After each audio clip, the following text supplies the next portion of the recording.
श्रील विश्वनाथ चक्रवर्ती ठाकुर के विषय में उनका प्रणाम मंत्र बताया।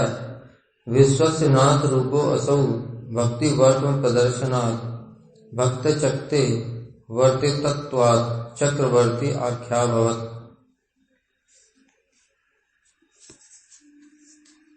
विश्वस्य नाथ रूपो असौ भक्ति वर्तम प्रदर्शनात्, जिन्होंने जगत में भक्ति के मार्ग को प्रकाशित किया, भक्ति का मार्ग दिखाया लोगों को, और भक्त चक्ते वर्ते तत्वात् चक्रवर्ती आख्या भवत्, और जो भक्तों में अत्यंत श्रेष्ठ होने के कारण चक्रवर्ती की उनको उपाधि दी गई। श्री विश्वनाथ चक्रवर्ती ठाकुर का जन्म 1560 ईस्वी में नदिया जिले के देवग्राम में राड़ी ब्राह्मण कुल में हुआ। इनके पिताजी श्री नारायण चक्रवर्ती थे और श्री रामचंद्र चक्रवर्ती और श्री रघुनाथ चक्रवर्ती इनके दो बड़े भाई थे। श्रील चक्रवर्ती ठाकुर के गुरुदेव श्री राधारमण चक्रवर्ती और परम गुरुदेव श्री कृष्ण चक्रवर्ती थे। श्री कृष्ण चक्रवर्ती श्री गंगा नारायण चक्रवर्ती के दत्तक पुत्र थे। श्रील विश्वनाथ चक्रवर्ती ठाकुर ने अपनी गुरु परंपरा का स्वयं ही वर्णन किया है। श्रीमद् भागवत की राज पंचाध्यायी की सारार्थ दर्शन टीका में श्रील विश्वनाथ चक्रवर्ती ठाकुर लिखते हैं, श्री राम कृष्ण गंगा चरणान नत्वा गुरु नुरु प्रेम्नः श्रील नरोत्तम नाथ श्री गौरांग प्रभु नौमी। यानी कि श्री रामकृष्ण गंगा चरणान नत्वा, यानी जो श्री राम है वो श्री राधा रमण जी का नाम है, श्री राम। अभी बताया था इनके जो श्री राधा रमण जी कौन है, उनके गुरु हैं। श्री कृष्ण चरण उनके गुरु हैं श्री कृष्ण, और उनके गुरु श्री गंगाचरण। नाथ शब्द से श्री लोकनाथ दास गोस्वामी का वर्णन मिलता है, यानी ये अपनी पूरी गुरु परंपरा को इस श्लोक के माध्यम से बता रहे हैं। इसलिए इनकी जो गुरु परंपरा है उसमें श्री लोकनाथ दास गोस्वामी के शिष्य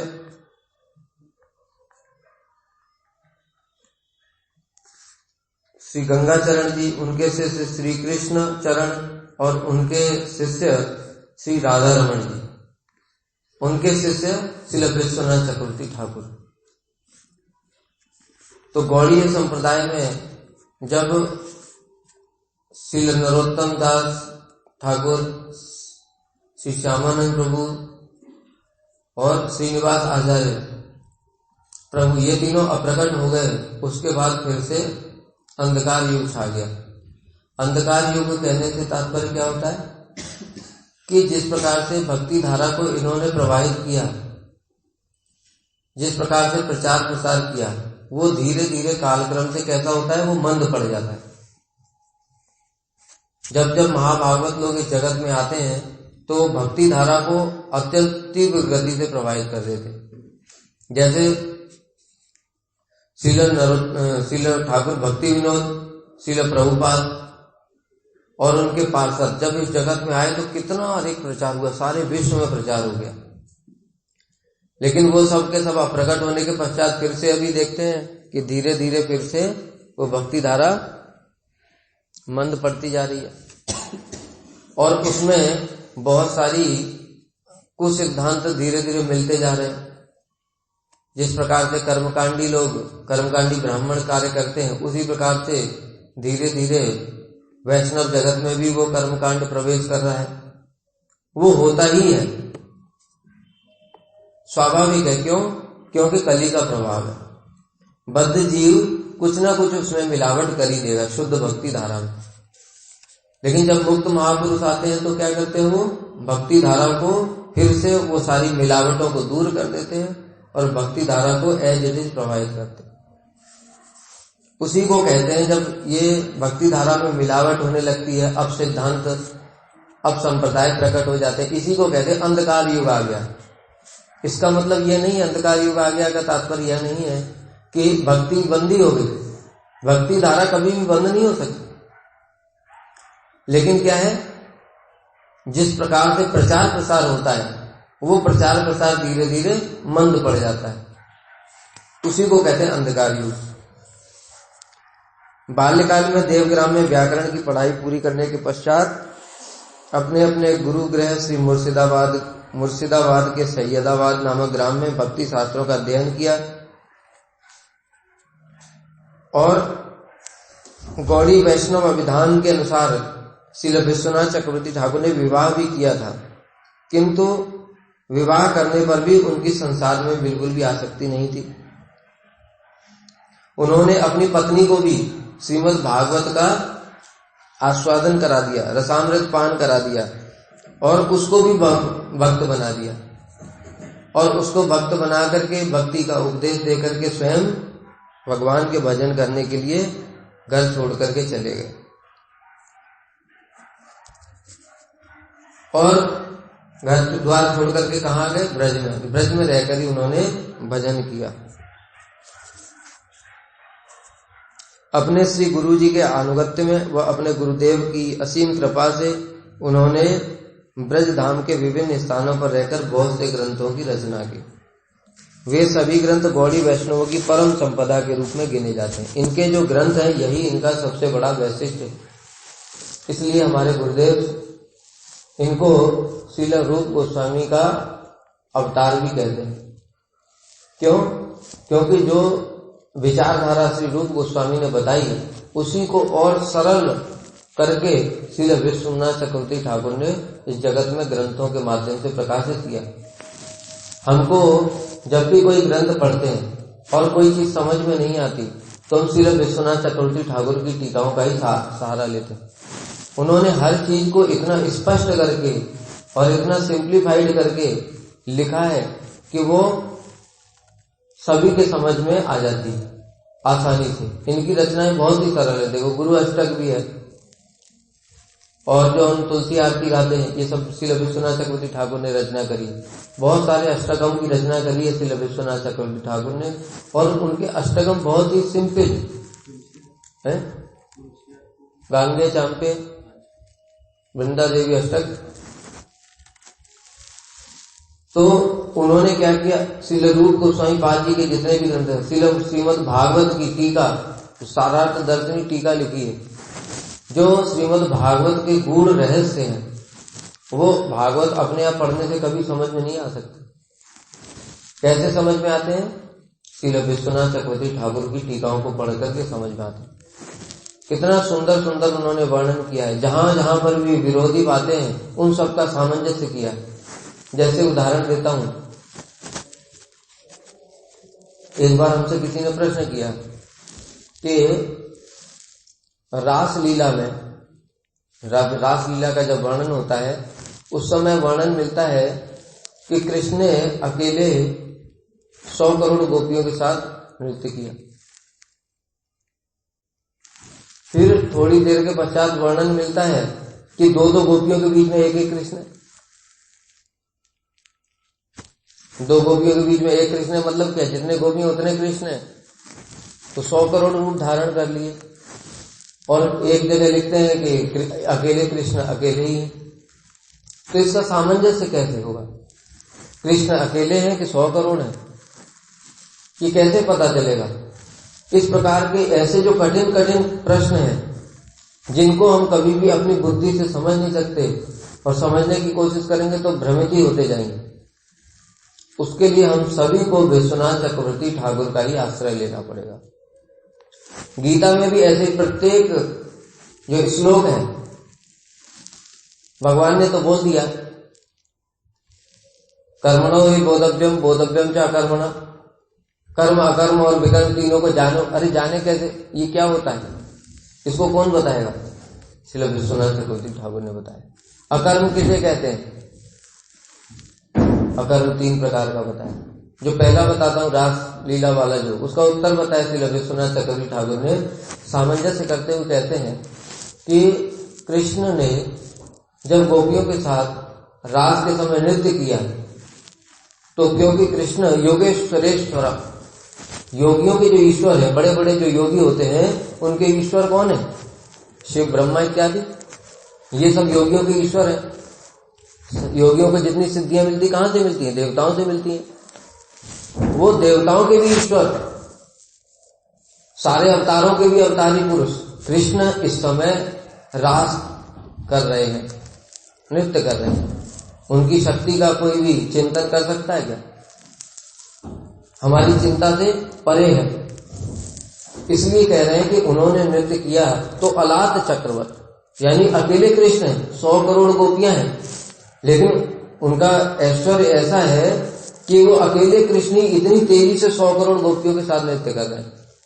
कृष्ण अकेले ही। अलात चक्रवर्त इसलिए उदाहरण दिया कि जब हम मान लो एक आग का गोला है, उसको हमने रस्सी में बांध लिया और वो रस्सी में बांध के बहुत तेजी से जब घुमाते हैं, देखा है ना, जब जगन्नाथ रथ यात्रा होती है तब उस समय लोग आग जला करके इस प्रकार के बहुत सारे करतब करते हैं जगन्नाथ जी के आगे, इतना तेज घुमाते हैं तो ऐसा लगता है कि वो आग का गोला है।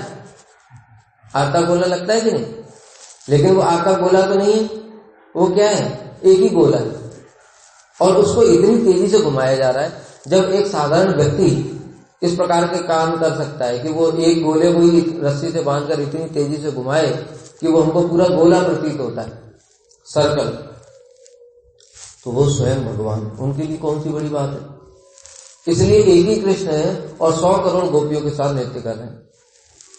लेकिन फिर आगे श्री सुखदेव गोस्वामी बोलते हैं कि 2-2 गोपियों के बीच में एक ही कृष्ण है।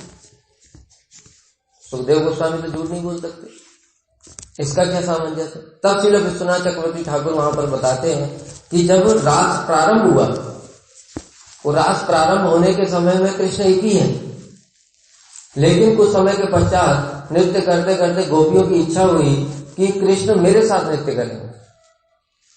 हर गोपी के मन में इच्छा हुई कि कृष्ण मेरे साथ नृत्य करें, तो उनकी इच्छा को पूर्ण करने के लिए फिर कृष्ण ने 100 करोड़ रूप धारण कर लिए। जितनी गोपियां थी उतने रूप धारण कर लिए। तो वो दोनों प्रकार से सही है, यानी कभी वो अकेले हो जाते हैं, फिर जितने गोपियां उतने स्वरूप धारण कर लेते हैं। इस प्रकार से रास लीला में उन्होंने अपने ऐश्वर्य को प्रकाशित किया। लेकिन गोपियों को कुछ पता नहीं है। गोपियां क्या सोचती हैं? कृष्ण सिर्फ मेरे साथ ही नृत्य कर रहे हैं। इसलिए बाद में उनको अभिमान हुआ और कृष्ण रास को छोड़ करके अंतर्धान हुआ। तो इस प्रकार की जो कठिन से कठिन प्रश्न है जो हमारे, जो हम अपनी बुद्धि से कभी भी सामंजस्य नहीं कर सकते। अगर सामंजस्य करने जाएंगे तो क्या करेंगे? अपराध कर देंगे। ऐसे सैकड़ों प्रश्न श्रीमद् भागवत में और श्रीमद् भगवद गीता में, उनको कभी भी हम समझ नहीं सकते थे अपनी बुद्धि से, लेकिन श्रील विश्वनाथ चक्रवर्ती ठाकुर ने बहुत अच्छे तरीके से सामंजस्य किया। जो गोकुल और मथुरा का वर्णन मिलता है कि कृष्ण का जन्म, बहुत से लोग कहते हैं मथुरा में हुआ और वसुदेव उनको लेकर के गोकुल में गए, तो वो कृष्ण वसुदेव के ही पुत्र हैं। इन सब बातों को किसने सामंजस्य किया? श्रील विश्वनाथ चक्रवर्ती ठाकुर ने अपनी टीका में, कि कृष्ण का जन्म गोकुल में ही हुआ और उसके बहुत सारे प्रमाण दिए। उसमें प्रमाण दिया कि ब्रह्मांड पुराण का, उसमें भगवान आदेश दे रहे हैं कि जब ब्रह्मा जी स्तुति करने के लिए गए क्षीर सागर में, भगवान प्रकट हुए, भगवान ने उनको आदेश दिया कि जाओ, मैं शीघ्र ही अवतार धारण करूंगा और मेरे साथ में मेरी जो योग माया है वो भी अवतार धारण करेगी और वो मेरी छोटी बहन के रूप में जन्म लेगी। तो जब भगवान स्वयं कह रहे हैं कि वो मेरी छोटी बहन के रूप में जन्म लेगी, तो फिर अगर वसुदेव के यहाँ पर जन्म हुआ तो ये तो बात गलत होगी, क्योंकि योग माया का जन्म कहाँ हुआ? गोकुल में हुआ। इसलिए श्री विश्वनाथ चक्रवर्ती ठाकुर ने अपनी टीका में बताया कि जो कृष्ण है उनका जन्म गोकुल में हुआ यशोदा मैया के गर्भ से, लेकिन वो चतुर्भुज रूप में मथुरा में प्रकट हुए। प्रकट होने को जन्म नहीं कहते, प्रकट और अप्रकट। बाद में जब वसुदेव और देवकी ने स्तुति करी तो उन्होंने एक शिशु का रूप धारण कर लिया, छोटे शिशु का, और फिर वो शिशु का क्या हुआ? तो शिशु को लेकर के तो जा रहे हैं मथुरा से गोकुल की ओर, तो वो कहाँ गए? कहते हैं कि दो प्रकार से इसका समाधान हो सकता है। एक तो कृष्ण जब अवतार लेते हैं तो जितने भी भगवान के अन्य अन्य सारे अवतार हैं वो उनके अंदर ही रहते हैं।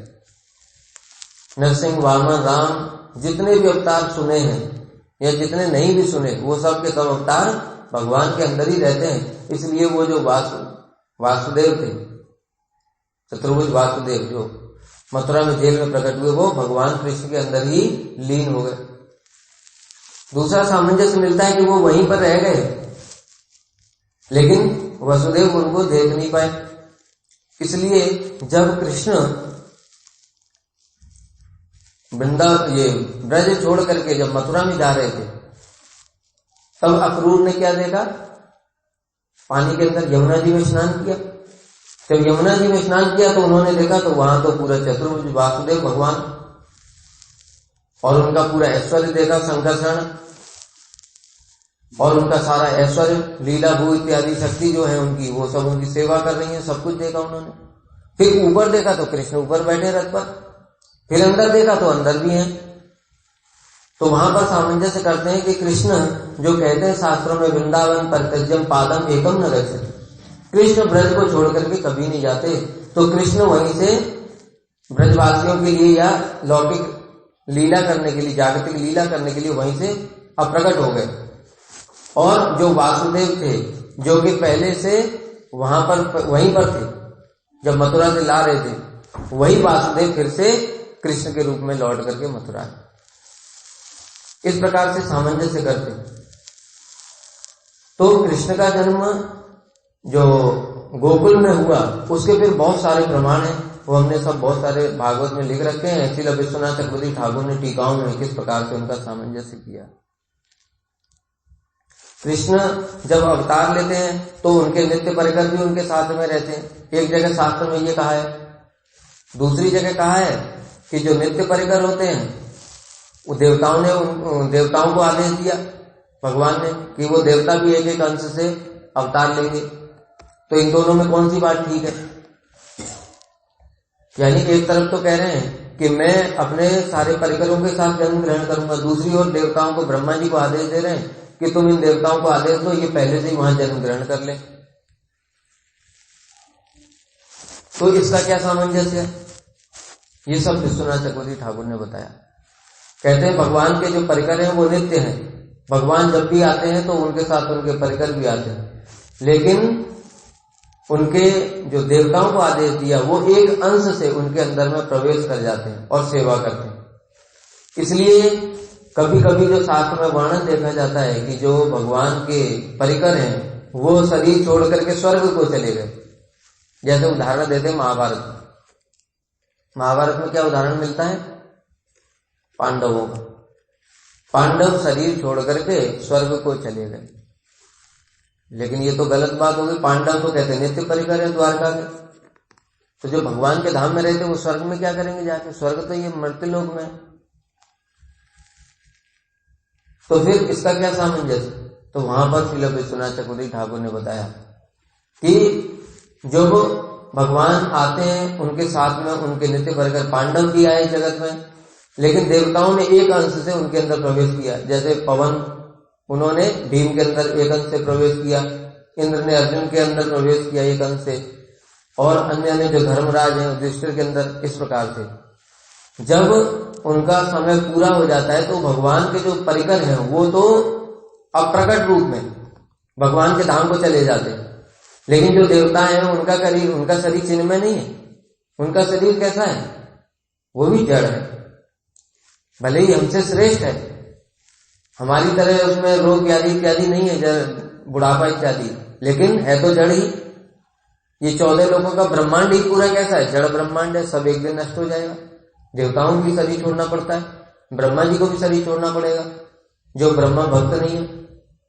इसका भी कितना अच्छा सामंजस्य दिया श्री विश्वनाथ चक्रवर्ती ठाकुर ने कि भगवान कहते हैं, भगवान कह रहे हैं गीता में, आब्रह्म भुवना लोका पुनरावर्तन अर्जुन माउपेति तो कौनते पुनर्जन्म विद्यते। कि यहां से लेकर के ब्रह्मलोक तक सारे के सारे पुनर्जन्म, सबको पुनर्जन्म ग्रहण करना पड़ेगा। ब्रह्मा जी भी एक दिन यहीं आ जाएंगे, तो फिर ब्रह्मा बनने से फायदा क्या हुआ? एक तरफ तो ये बोला है गीता में, दूसरी तरफ भागवत में क्या बोलते हैं? स्वयंभू नारद शंभु कुमारा कपिलो मनु प्रहलाद जन को भीष्म बलिर्व्यास की वयम। ये 12 महाजन है। तो जो अब महाजन है यानी शुद्ध भक्त है, जो शुद्ध भक्त है वो तो इस ब्रह्मांड में तो दोबारा मरने के बाद, जैसे मरने के बाद फिर से जन्म होता है, तो शुद्ध भक्तों का तो इस प्रकार से जन्म नहीं होता। वो तो भगवान की इच्छा से आते हैं, चले जाते हैं। तो जब ब्रह्मा जी का नाम शुद्ध भक्त में आ गया, तो फिर इनका पुनर्जन्म कैसे होगा? प्रश्न समझ में आया? आया प्रश्न समझ में? क्या जैसे हमारा पुनर्जन्म होता है ब्रह्मा जी के पुनर्जन्म, ये तो बताया भागवत में कि ब्रह्मा जी को 12 महाजन में बताया, लेकिन गीता में क्या बता रहे हैं? यहां से ब्रह्मलोक तक सब पुनरावृत्ति, सबको पुनर्जन्म ग्रहण करना पड़ेगा। तो ये तो विपरीत बातें हो गई।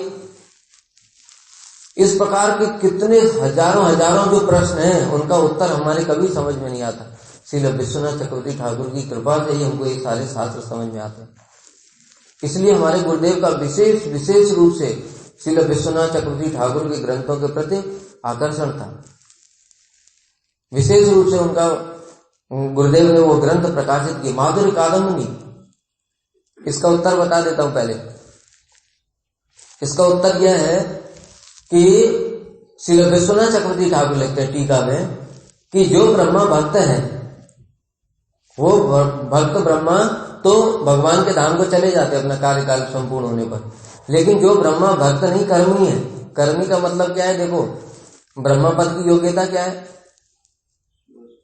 100 जन्म तक जो वर्णाश्रम धर्म का ठीक पालन करेगा, वो व्यक्ति ब्रह्मा पद को प्राप्त करेगा। शिव जी ने स्वयं भागवत में बताया ये बात। स्वधर्मनिष्ठा सत जन्मजीवी पुमान विरिंचिता मिति तथा परम हिमा अव्याकृतम भागवतो अथम वैष्णव पदम यथाम विविधा कलाते। कि हे देवी, जो 100 जन्म तक वर्णाश्रम धर्म कहने से तात्पर्य क्या है? 4 वर्ण जो होते हैं, ब्राह्मण, क्षत्रिय, वैश्य और शूद्र। 4 आश्रम कौन से हैं? ब्रह्मचर्य, गृहस्थ, वानप्रस्थ और संन्यास। ये आश्रम का ठीक पालन करेगा 100 जन्म तक, कोई भी गलती नहीं होनी चाहिए। जिस वर्ण और जिस आश्रम में भगवान ने उसको रखा, उसी वर्ण और उसी आश्रम के नियमों को ठीक पालन करेगा। अगर 100 जन्म तक लगातार ऐसा कर लिया तो वो ब्रह्मा पद उसको मिल जाएगा। लेकिन ब्रह्मा पद तो मिल गया, लेकिन उसने ब्रह्मा पद प्राप्त कैसे किया? वर्ण और आश्रम का पालन करके। वर्ण आश्रम क्या है? कर्म। वर्ण आश्रम क्या है? भक्ति नहीं है, क्या है? कर्म है। तो उसके मूल में क्या है? कर्मी है। तो वो जो ब्रह्मा तो कर्मी हो गया। अब ये कर्मी ब्रह्मा को मुक्ति नहीं मिलेगी, यानी भगवान के धाम को नहीं जाएगा। लेकिन भक्ति से भी ब्रह्मा बन सकते, जैसे कि गोप कुमार का वर्णन मिलता है बृहद भागवतामृतम। गोप कुमार ने इच्छा की कि मैं भगवान के धाम को जाने से पहले स्वर्ग को देख लूं। ये जो इंद्र जैसे भगवान की सेवा करता है, भगवान वामन देव स्वयं इनके छोटे भाई उपेंद्र के रूप में विराजमान है, साक्षात इसको सेवा का मौका मिलता है। कितना भाग्यशाली है इंद्र। उनके मन में इच्छा हो गई कि मैं इंद्र बन जाऊं। लेकिन ये इंद्र बनने की इच्छा क्यों हुई? भगवान की सेवा के लिए। ये कर्मी नहीं है। इंद्र का राज्य, ऐश्वर्य, अप्सरा और जो सोमरस का पान करते हैं, अमृत, ये सब इनका पान करने के लिए इच्छा नहीं हुई। लेकिन इंद्र के जो देख करके कि भगवान इनके छोटे भाई बने हुए, कितना भाग्यशाली है। मैं इंद्र बन जाऊंगा तो मेरे भी छोटे भाई बन जाएंगे, मैं उनकी सेवा करूंगा साक्षात। ऐसे करके इच्छा हो गई, भगवान ने इंद्र बना दिया उनको। तो ये तो भक्त बने। फिर जब इंद्र के पद पर रहे कुछ दिनों बाद उनको विरक्ति हो गई। उन्होंने ब्रह्मा जी का ऐश्वर्य देखा। ब्रह्मा जी का बीच में बहुत सारी इंटरमीडिएट स्टेज, शॉर्ट में बता रहा हूं। ब्रह्मा जी का ऐश्वर्य देखा, अरे यहां तो साचा सहस्र शीर्षा पुरुष सहस्राच सहस्रपात। जो हम लोग वेद पुरुष सूक्त मंत्र जो स्तुति करते हैं, वो साक्षात तो वहां पर विराजमान है। भगवान ब्रह्मा जी के लोक में, सत्य लोक के ऊपरी भाग में वहां भगवान विराजमान है। और ब्रह्मा जी उनकी कितने ऐश्वर्य के साथ सेवा कर रहे हैं। तो गोप कुमार की इच्छा हुई कि मैं ब्रह्मा जी ब्रह्मा बन जाता तो ये भगवान की साक्षात इस प्रकार से सेवा करता। अब क्या हुआ, उनको ब्रह्मा बना दिया। अब इस प्रकार से किसी भक्त की कोई इच्छा हुई ब्रह्मा बनने की, तो भगवान क्या करेंगे, उसको ब्रह्मा बना देंगे। लेकिन ब्रह्मा बनने के बाद फिर से वो मृत्यु लोक में नहीं आएगा, कहां जाएगा, वहीं से भगवान के धाम को चला जाएगा। तो इस प्रकार से सामंजस्य किया श्रील विश्वनाथ चक्रवर्ती ठाकुर ने कि देखो जो ब्रह्मा कर्मी है वो कर्मी ब्रह्मा को तो यहीं आना पड़ेगा। गीता भगवान ने कहा, इसलिए ये सत्य। दूसरा जो भागवत में बताया कि ब्रह्मा 12 महाजन में से एक है, वो भी सत्य है, क्योंकि जब भक्त ब्रह्मा बनते हैं तो वो महाजन में से एक है। और तीसरा और बताया कि ब्रह्मा एक तो जीव कोटि के होते हैं और एक होते हैं भगवत कोटि के। इतने गूढ़ तत्वों को प्रकाशित किया श्रील विश्वनाथ चक्रवर्ती ठाकुर ने। इसलिए हमारे लिए श्रील रूप गोस्वामी के ग्रंथों से भी ज्यादा हमारे लिए जो सिग्निफिकेंस है वो श्रील विश्वनाथ चक्रवर्ती ठाकुर के ग्रंथों की। क्यों? क्योंकि उन्होंने उनके ही ग्रंथों को श्रील रूप गोस्वामी पाद की विचारधारा को ही और सिंप्लीफाई किया, हमारे जैसे साधकों के लिए उसको और विस्तार से समझाया, एक एक बात को स्पष्ट रूप से। माधुर्य कादम्बरी में बताया कि ये जो ब्रह्मा होते हैं ये दो प्रकार के होते हैं, एक जीव कोटि के, एक भगवत कोटि के। जब ये जो अभी बताया ब्रह्मा के लिए क्वालिफिकेशन कि कोई भी व्यक्ति अगर 100 जन तक वर्णाश्रम धन पालन करेगा ब्रह्मा बन जाएगा, लेकिन ये क्वालिफिकेशन कितनी कठिन है। आसान बात है क्या? कितना कठिन बात है। 100 जन तक करा, जरा सा भी तुमने कुछ भी गड़बड़ किया तो वो तो पूरा फेल हो गया। 99 जन तक ठीक किया, एक जन में कोई गलती हो गई तो फिर से तुम ब्रह्मा नहीं बन सकते। तो कभी कभी ऐसा भी होता है कि जीव योग्य प्राप्त नहीं होता, उस पद के लिए योग्य जीव की प्राप्ति नहीं होती। तब भगवान क्या करते हैं उस समय? भगवान स्वयं ही, कौन? विष्णु, जो 3 गुणा बता रहे ब्रह्मा विष्णु में, तो वो विष्णु स्वयं ही क्या करते हैं? रजोगुण को अंगीकार करके ब्रह्मा बन जाते हैं। अब ये जो दोनों श्लोक हैं, कौन से? आब्रह्म भुवनालोका और जो 12 महाजन वाला, ये श्लोक अब भगवान के लिए थोड़ी अप्लाई होगा। भगवान कोई जीव है क्या? भगवान क्या है? भगवान भगवान है, वो स्वयं उस पद पर आसीन हो गए। तो ये एक और नई बात बताई। इसलिए हम कभी भी इन बातों को नहीं समझ सकते कि कौन है। जीव के लिए वो पद है, लेकिन वो पद अगर नहीं मिला तो भगवान स्वयं उसको पद को सृष्टि तो करनी है। हाँ, विष्णु, ठीक है, विष्णु स्वयं क्या करते हैं? वो उस पद को अंगीकार कर लेते हैं, रजोगुण को अंगीकार करके। तो जब भगवान ने स्वयं ही, विष्णु ने स्वयं रजोगुण को अंगीकार करके ब्रह्मा बन गए, तो ये दोनों श्लोक उनके ऊपर थोड़ी लगेंगे। इस बात को कैसे समझ सकते हैं? कभी नहीं समझ सकते। इसीलिए विश्वनाथ चक्रवर्ती ठाकुर ने इन बातों को बड़े अच्छे से समझाया। माधुर्य कादम्बरी में शिव तत्व के विषय में भी बताया। साधकों के लिए श्री रूप गोस्वामी पाद जी ने जो बताया, श्रद्धा, साधु संग, भजन क्रिया, अनर्थ निवृत्ति, निष्ठा, रुचि, आसक्ति, भाव और प्रेम, श्री रूप गोस्वामी ने यह बता दिया। आदौ श्रद्धा तथा साधु संगो अथवा भजन क्रिया, ततो अनर्थ निवृत्ति, सात ततो निष्ठा, रुचि तथा अथासक्ति भाव, तथा अथासक्ति भाव तथा प्रेमणा, क्या है? अथासक्ति भाव तथा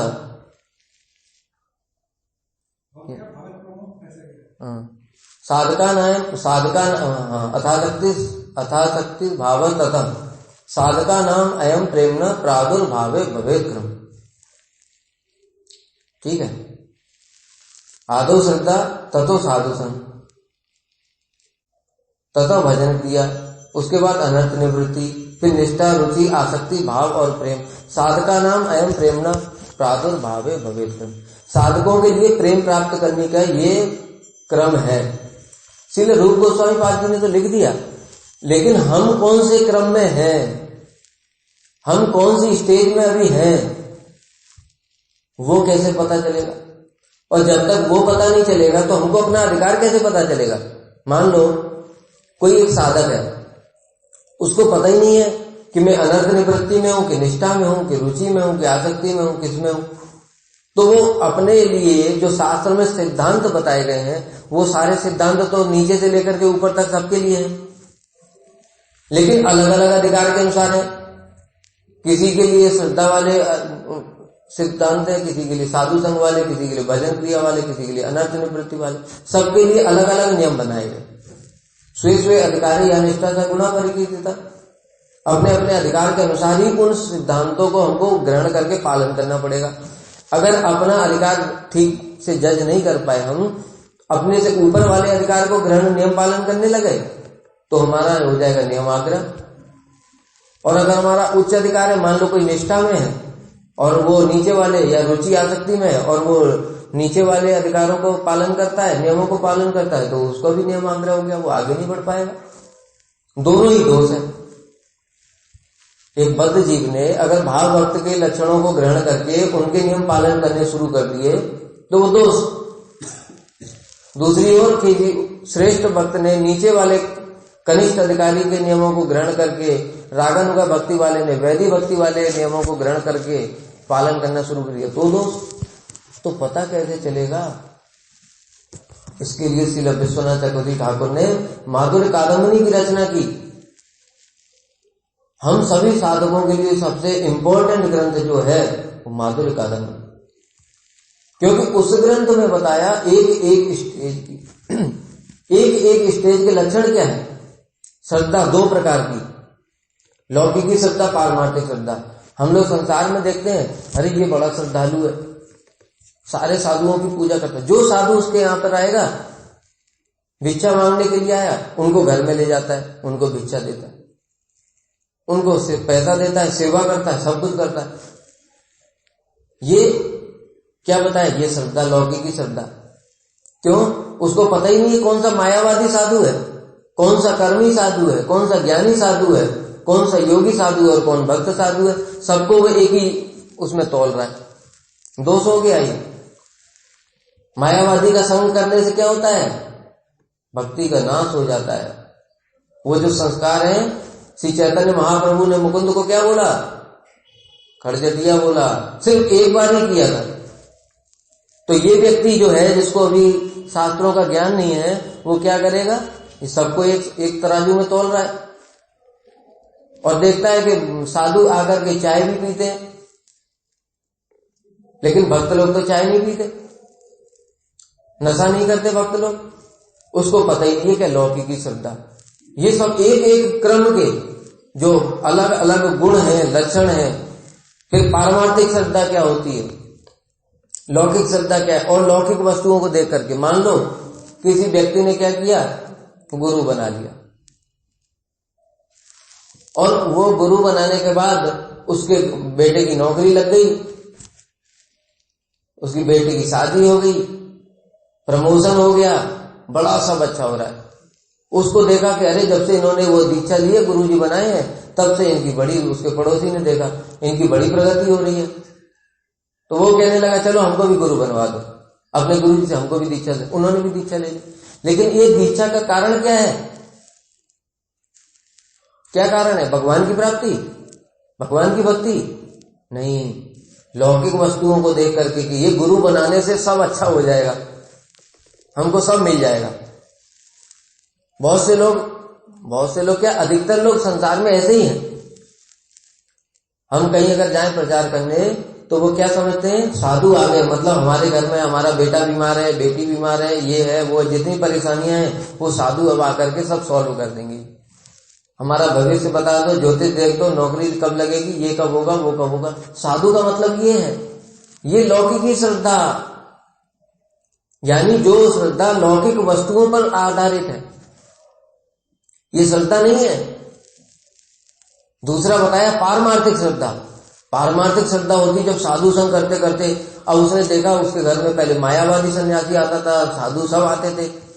जब एक बार भक्त पहुंच गया कोई, गौड़ी वैष्णव, तो उसने देखा कि इसका तो तिलक भी सीधा है, वो जो मायावादी उसका तो टेढ़ा तिलक था, त्रिकुंड।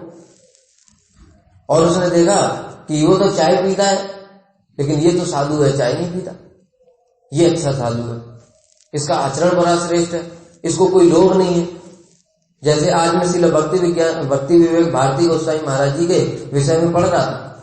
देखो साधुओं की पहचान क्या है। एक स्थान पर गए वो प्रचार करने के लिए, वहां की एक महारानी थी। तो महारानी ने देखा, देखो बिल्कुल प्रत्यक्ष जो मैं बोल रहा हूं वही बात। महारानी ने देखा साधु आया, उसके पहले भी बहुत साधु आए, अब महारानी है वो, साधु क्यों जाएगा डोनेशन के लिए। उसने आया और आकर के बोली, बताइए महाराज आपको क्या क्या चाहिए, इनको खजाने में से ये दे दो। श्रील भक्ति विवेक भारती गोस्वामी महाराज क्या बोले पता है? अरे हतभागिनी, अरे हतभागिनी, हतभागी मतलब दुर्भागिनी, तेरा भाग्य खत्म हो गया, नष्ट हो गया, तेरी मति मारी गई। कौन है महारानी? बिल्कुल निर्भीक निडर, कोई ऐसे बोल सकता है राजा रानी को? कब फांसी की सजा दे दे पता नहीं। लेकिन साधु क्या निर्भय, और बोले हे हतभागिनी, तू क्या सोचती है मैं धन के लोभ में तेरे पास आया? अरे मैं तेरे ऊपर कृपा करने के लिए, तेरे दुख को देख करके तेरे ऊपर कृपा करने के लिए आया। तू ये सारे ऐश्वर्य वैभव में तूने अपना सारा जीवन नष्ट कर दिया, भगवान का भजन नहीं किया, तेरी क्या गति होगी? वो तेरी दुर्गति को ध्यान में रख करके मेरा चित्त द्रवित हो गया, इसलिए तुझे कुछ देने के लिए मैं आया हूं, तू मुझे क्या दे सकती है? ऐसे करके रानी ने सुना तो रानी हैरान रह गई। तब उसको समझ में आया साधु क्या होता है। उससे पहले तो जो आता है लाल कपड़ा पहन के तिलक मार करके सीधा हो चाहे टेढ़ा हो, हाथ में कमंडल है, बड़ी बड़ी जटाएं हैं, और बस रानी उसको दे देती है। तब रानी बोली कि आज मैंने वास्तव में साधु को पहचाना, और मेरे जितने भी चारों ओर आज तक जितने सब चापलूस लोग, किसी ने मुझे आज तक ठीक बात नहीं बताई। सब मेरी जो भी मैं करती हूँ वो महारानी आपने बड़ा अच्छा किया, महारानी आपने बड़ा अच्छा किया, किसी ने आज तक बोला नहीं गलत किया।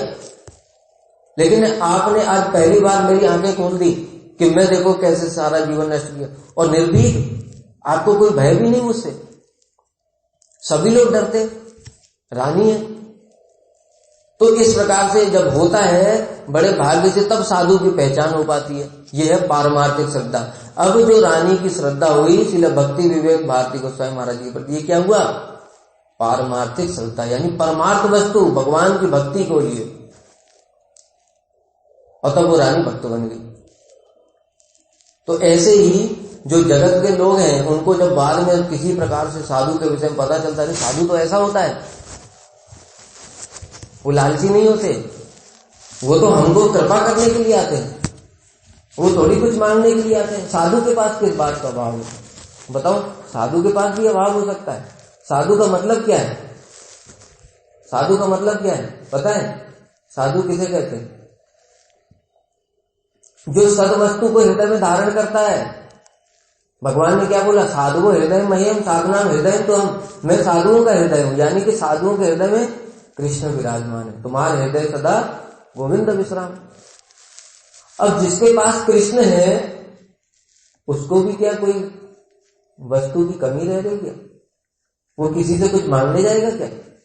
जिसके पास कृष्ण है, कृष्ण क्या है मतलब? ये जितने अनंत कोटि ब्रह्मांड देख रहे हो वो सब कृष्ण की शक्ति का एक अंश मात्र है। और जिसके पास स्वयं पूरे के पूरे कृष्ण है, यानी चित्त जगत के मालिक, जड़ जगत के मालिक, जीव जगत के मालिक, सारे जगतों के मालिक कृष्ण उसके पास है, तुम उसको क्या दोगे? कोई क्या दे सकता है? साधु को कोई क्या दे सकता है? लेकिन साधु फिर भी जो कुछ भी ग्रहण करते हैं, किस लिए? क्योंकि बद्ध जीव की स्वाभाविक रुचि नहीं होती भक्ति में, इसलिए कुछ ये अंश अपने जो ये करता है, नौकरी करता है या कुछ भी करता है, उसका एक अंश भगवान की सेवा में लगाएगा, धीरे धीरे उसकी सुकृति बनेगी, तब इसकी धीरे धीरे पारमार्थिक श्रद्धा होगी। तो इस प्रकार से श्रील विश्वनाथ चक्रवर्ती ठाकुर ने बताया, श्रद्धा लौकिक की श्रद्धा, पारमार्थिक श्रद्धा। साधु संग एक गुरु पदाश्रय से पहले, एक गुरु पदाश्रय के बाद, ये भी हमको पता नहीं। बहुत से लोग हैं कि घर में रहकर ही भजन करते हैं, वो कहते हैं गुरु करने की कोई जरूरत नहीं। तो वहां पर बताया गुरु पदाश्रय से पहले जो तुम साधु संग कर रहे हो इसका फल क्या है? गुरु की प्राप्ति। लेकिन गुरु की प्राप्ति के बिना कभी भी भगवान के धाम नहीं जा सकते। बिनु गुरु भवनिधि तरई न कोई, जो विरंच शंकर सम हो। ब्रह्मा और शिव के समान भी कोई सामर्थ्यवान हो, लेकिन बिना गुरु के तर नहीं सकता, ये बताया। तो एक गुरुकरण के पहले साधु संग किया, उसका क्या फल है? वो अलग फल है, गुरु की प्राप्ति। और गुरुकरण के बाद में साधु संग किया, उसका क्या फल है?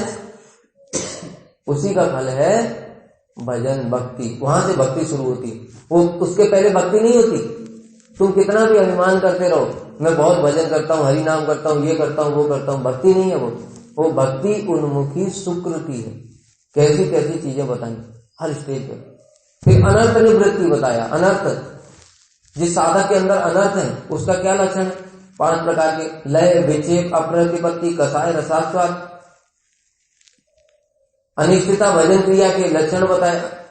उत्साहमयी, घन तरला, व्यूढ़ विकल्पा, विषय संग्रह, नियम क्षमा, तरंग रंगिणी। कहते ये जब 6 को जो साधक पार कर जाता है वो निष्ठा भजन क्रिया में पहुंच जाता है। फिर निष्ठा के क्या लक्षण है, हम कैसे पहचानेंगे? साधकों के लिए कितना विशेष, अगर यही पता नहीं होगा हमको तो हम कभी भजन में क्या कर रहे हैं, कहां कर रहे हैं। जैसे एक व्यक्ति है, वो बिजनेस कर रहा है, बिजनेस कर रहा है, अब वो कभी अपना अकाउंट बैलेंस चेक ही नहीं करता, ना देखता है प्रॉफिट है ना कोई लॉस है, तो वो क्या करेगा? कभी उसकी प्रगति होगी? कुछ पता ही नहीं उसको क्या हो रहा है, कितना आ रहा है, कितना जा रहा है। बिजनेसमैन हर दिन क्यों चेक करता है? बहुत से लोग होते हैं, पूछते हैं कि प्रभु जी आप लोगों को, वो तो भगवान का नाम कर रहे हैं, इसमें गिनने की क्या जरूरत है? कि गिनने की जरूरत है। अरे तुमको आगे बढ़ना है कि नहीं? इस जड़ जगत में कोई भी फील्ड हो, A to Z कोई भी फील्ड हो, science side, art side, commerce side, medical line, कुछ भी हो, बिजनेस कुछ भी हो, उसमें क्यों गिनते हैं? हर चीज क्यों देखते हैं? मार्क्स क्यों मिलते हैं? देख करके मार्क्स पता चलता है, अरे मैं तो अभी इतने नंबर है, मुझे और आगे बढ़ना है। इसलिए तो हर चीज होती है। हर चीज का इवेल्युएशन क्यों है इस जगत में? क्योंकि वो इवेल्युएशन को देख करके हमको पता चलता है हम कहां पर हैं और कहां हमको और जाना है। अगर हम माला संख्या पूर्वक नाम नहीं करेंगे, हमको पता ही नहीं हम कितना कर रहे हैं, आगे कैसे बढ़ेंगे? आगे बढ़ने के लिए सोचेंगे भी कैसे? बढ़ना तो दूर की बात है, पता ही नहीं चल रहा है हमको। इसलिए बहुत आवश्यक कि निष्ठा का लक्षण बताया। साधन भक्ति में, भक्ति के अंगों में निरंतरता निष्ठा का लक्षण है। उससे पहले क्या होगा? साधक को कुछ भी रोग हो गया, ये जो 4, 5, 6 प्रकार की जो बताया, उसमें कोई बाधा आ गई तो साधक का भजन टूट जाता है, बीच में ब्रेक हो जाएगा, फिर ठीक होगा, फिर थोड़ा करेगा, फिर ऐसे रुक जाएगा। लेकिन निष्ठा में निरंतरता, कोई भी परिस्थिति हो वो निरंतर भजन करता रहेगा। उसमें भी साधक के अनर्थ। फिर जो अनर्थ निवृत्ति का जो क्रम बताया कितना विशेष, एक देश वर्तनी, बहुत देश वर्तनी, प्रायिकी, पूर्ण आत्यांतिकी, 4 प्रकार के अनर्थ, भक्ति उत्त, दुष्कृति उत्त, सुकृति उत्त और अपराध उत्त। ये कब कब कैसे कैसे नष्ट होंगे, ऐसी चीजें बताई हैं कि हम सोच नहीं सकते, कभी सोच नहीं सकते थे। श्री विश्वनाथ चक्रवर्ती ठाकुर की इतनी महिमा है, हम साधकों के जीवन में तो बिल्कुल संजीवनी दे करके गए, जो कि श्री रूप गोस्वामी पाद जी ने इतना डिटेल में नहीं बताया। इसलिए माधुर्य कादम्बनी, और उन्होंने एक ग्रंथ लिखा ऐश्वर्य कादम्बनी, जो कि प्रकाशित नहीं हुआ, उल्लुप्त हो गया, लोगों ने नष्ट कर दिया। क्यों पता है? श्री विश्वनाथ चक्रवर्ती ऐसे धुरंधर आचार्य थे, उन्होंने मायावाद के खंडन के लिए ऐश्वर्य कादम्बनी नामक ग्रंथ लिखा था। उसमें मायावाद के खंडन के सारे प्रमाण दिए, लेकिन उनके प्रकट होने के बाद में लोगों ने उनको नष्ट कर दिया। क्योंकि पहले तक क्या होता था, ऐसे आजकल की तरह तो प्रिंट कॉपी नहीं होती थी, तो PDF में भी सेव कर दिया, वर्ड में भी सेव कर दिया, गूगल ड्राइव में सेव कर दिया, सब जगह सेव कर दिया। एक ही कॉपी है, अगर वो गई तो गई। इस प्रकार से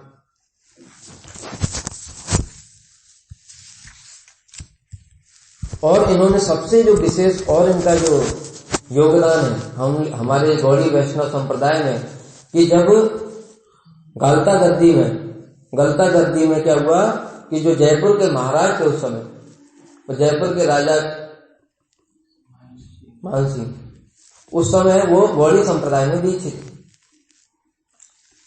लेकिन वहां पर जो श्री संप्रदाय के जो लोग थे, वैष्णव लोग, उन्होंने वो महाराज को अपनी ओर मिलाने के लिए उनको भ्रमित किया कि गौड़ी संप्रदाय तो कोई संप्रदाय ही नहीं है, 4 संप्रदाय के बाहर है, ये कोई संप्रदाय नहीं। इसलिए महाराज आपको फिर से श्री संप्रदाय में दीक्षा लेनी पड़ेगी। क्यों? क्योंकि 4 संप्रदाय के जो बाहर मंत्र लेते हैं, संप्रदाय विहीना ये मंत्रास्ते विफला मता तथा कलौ भविष्यन्ति चत्वार संप्रदाय में, जो संप्रदाय के बाहर मंत्र लेते हैं वो निष्फल हो जाते हैं, कोई फायदा नहीं उसका लेने के। इसलिए आपको श्री संप्रदाय में दीक्षा लेनी पड़ेगी। तो राजा मानसिंह तो असमंजस में पड़ गए। उन्होंने सोचा क्या किया जाए। तो उस समय उन्होंने पता किया तो वैष्णव चूड़ामणि, वैष्णव कुल चूड़ामणि श्री विश्वनाथ चक्रवर्ती ठाकुर, यानी जो तीनों धाम है, कौन से? गौड़मंडल, क्षेत्रमंडल और ब्रजमंडल, वैष्णवों के जो प्रधान स्थान, उन तीनों में कुल चूड़ामणि थे, सबसे श्रेष्ठ वैष्णव, उनके पास पत्र भेजा। लेकिन उस समय उनकी उम्र बहुत ज्यादा, वो चलने फिरने में भी समर्थ नहीं थे। तो उन्होंने अपने एक शिष्य के साथ में श्री बलदेव विद्याभूषण प्रभु को वहां पर भेजा। उस समय श्री बलदेव विद्याभूषण प्रभु उनके पास में रहते थे और उनके पास में रहकर ही उन्होंने ही भागवत उनकी शिक्षा प्रदान की, विश्वनाथ चक्रवर्ती ठाकुर ने। और उनके साथ में अपने एक शिष्य श्री कृष्ण देव को भी भेजा साथ में। तब श्री बलदेव विद्याभूषण प्रभु बहुत कम उम्र में वहां पर गए और उन्होंने श्री संप्रदाय के वैष्णवों के साथ शास्त्रार्थ किया। शास्त्रार्थ में उनको पराजित कर दिया। ये गौड़ी वैष्णव संप्रदाय जो है वो एक कोई स्वतंत्र संप्रदाय नहीं है, ये मध्वानुगत है। फिर उन्होंने जब उनके अकाट्य तर्कों से वो परास्त हो गए तो फिर उन्होंने फिर एक नई समस्या पैदा कर दी। कहते अच्छा ठीक है, तो तुम्हारा अगर संप्रदाय है, पहले तो कह रहे मान्य ही नहीं है, कोई संप्रदाय ही नहीं है। तो संप्रदाय मान्य तभी होता है जब उसका भाष्य हो, अपना प्रस्थान त्रयी का भाष्य। प्रस्थान त्रयी किसे कहते हैं?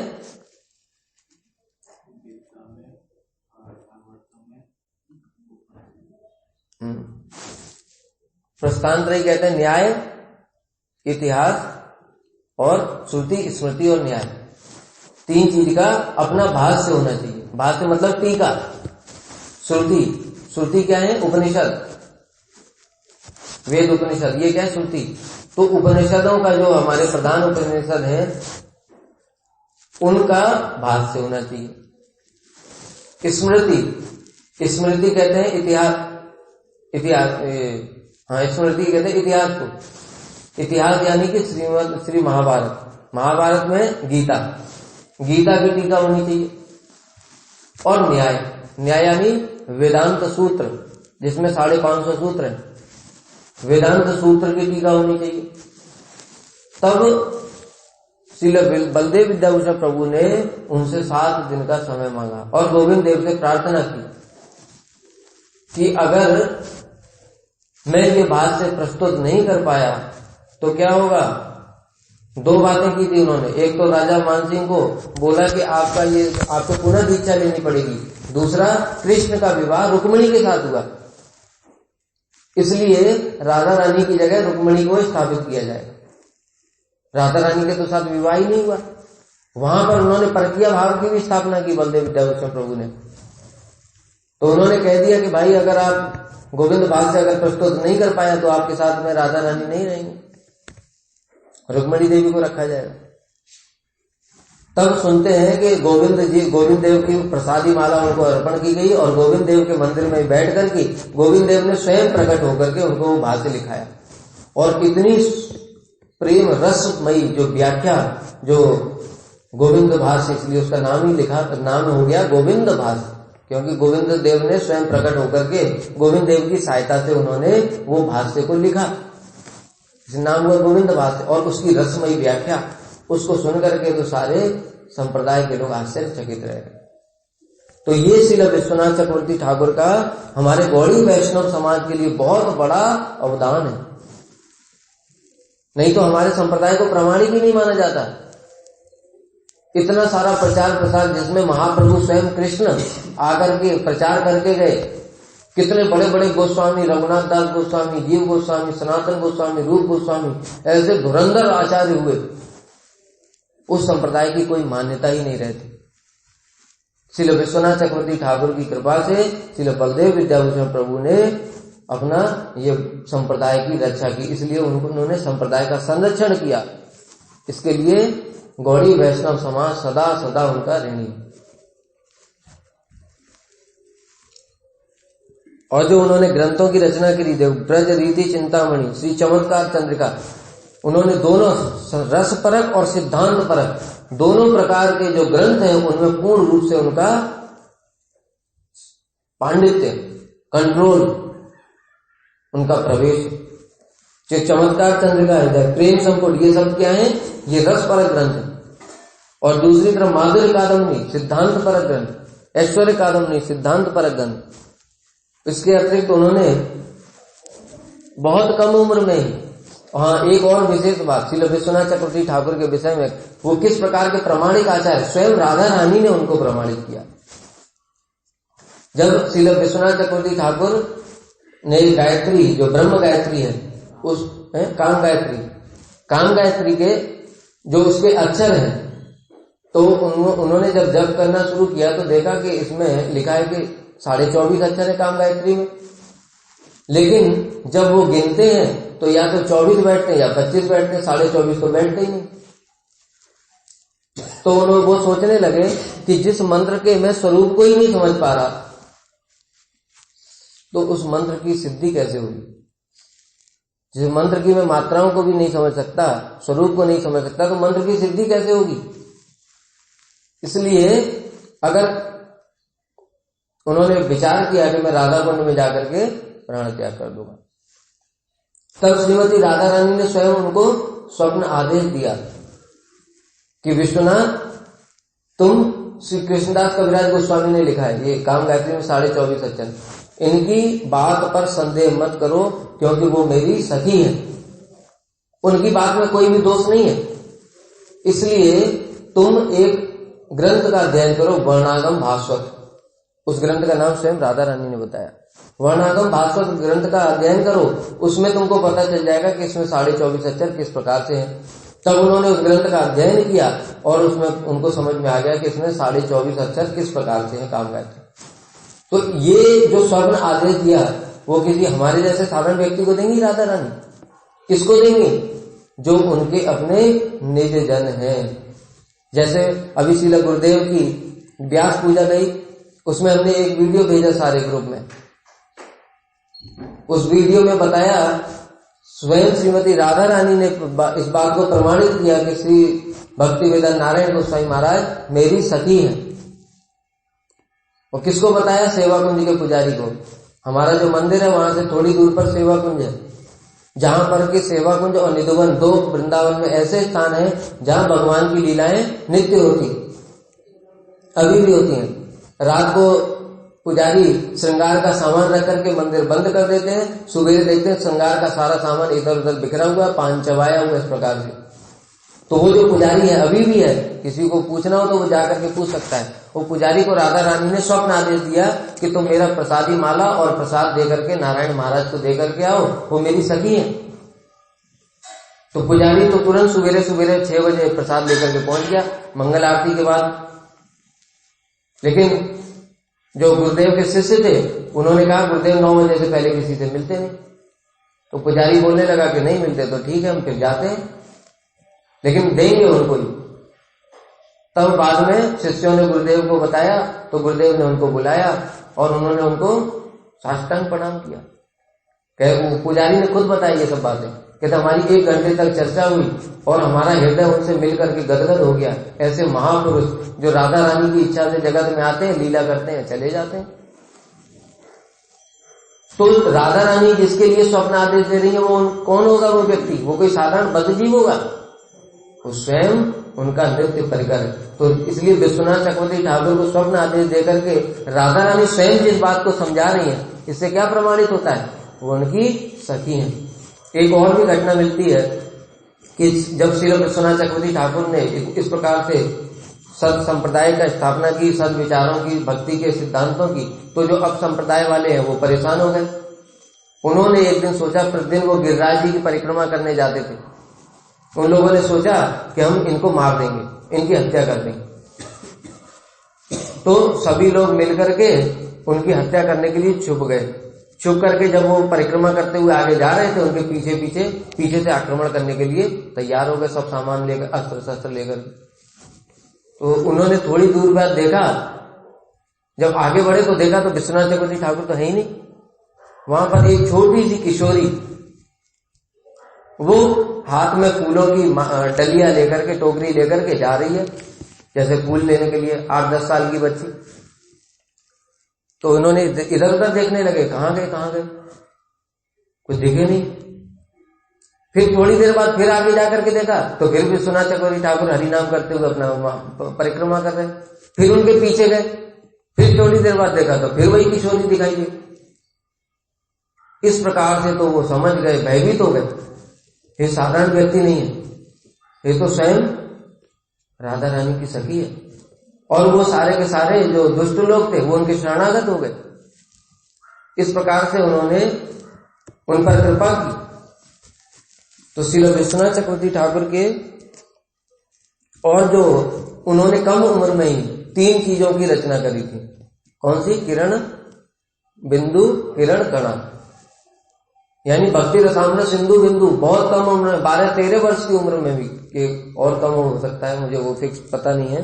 बहुत कम उम्र में ही जब ये अध्ययन करते थे, उसी समय रूप गोस्वामी पाद जी के जो रस ग्रंथ हैं, जिनके बड़े बड़े लोग, बड़े बड़े पंडित लोग समझ नहीं पाते, भक्ति रसामृत सिंधु, जो भक्ति जगत का हमारे लिए सबसे श्रेष्ठ ग्रंथ है, वो उस ग्रंथ की अपनी टीका, एक शॉर्ट फॉर्म में भक्ति रसामृत सिंधु बिंदु की रचना करी। उन्हीं सिद्धांतों को पुनः व्याख्या करके शॉर्ट में भागवतामृत कणा और किरण, कणा और उज्ज्वल नीलमणि, जो श्री रूप गोस्वामी पाद जी ने लिखी, उस उज्ज्वल नीलमणि, किरण, इन 3 ग्रंथों की रचना तो उन्होंने प्रारंभिक अवस्था में ही की थी। इसके अतिरिक्त उन्होंने श्री आनंद चंद्रिका, अलंकार कौस्तुभ की टीका, उज्ज्वल नील, गोपाल तापनी की टीका, स्तवामृत, गुरु तत्वाष्टकम जो हम लोग प्रतिदिन पाठ करते हैं, परम गुरु और अष्टकम, परात्पर गुरु और अष्टकम, परम परात्पर गुरु और अष्टकम, श्री लोकनाथाष्टकम, श्री सचिनंदाष्टकम, श्री स्वरूप चरित्रामृतम, स्वप्न विलासामृतम, कितना सुंदर ग्रंथ है। उसमें ही बताया जो महाप्रभु के स्वरूप को जो श्रीमती राधा रानी ने देखा निधुवन में कृष्ण के साथ एक दिन राधा रानी जब जगी तो उन्होंने देखा कि कृष्ण, मैंने आज स्वप्न में एक दिव्य पुरुष को देखा, वो गौर वर्ण का है, लेकिन वो कौन है? मेरे स्वप्न में तो पर पुरुष नहीं आ सकता, क्या वो तुम हो, क्या मैं हूं? इस प्रकार से इसमें बड़ा सुंदर वर्णन किया।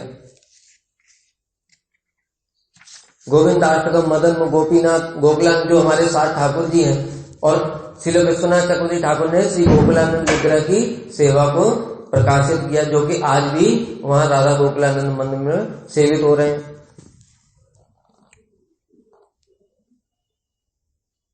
रागवर्तम चंद्रिका, भक्ति रसामृत सिंधु की टीका, उज्ज्वल नीलमणि की टीका, दान केल कौमुदी की टीका, ललित माधव टीका, चैतन्य चरितामृत टीका, ब्रह्म संहिता टीका, और गीता की सारार्थ दर्शनी और भागवत की सारार्थ दर्शनी टीका। इस प्रकार से गौड़ी वैष्णव जगत के लिए इनका अवदान सदा सदा के लिए गौड़ी जगत इनका चिर ऋणी रहे। बोलो श्री विश्वनाथ चक्रवर्ती ठाकुर की जय। तदीशु तिरुभाव तिथि की जय।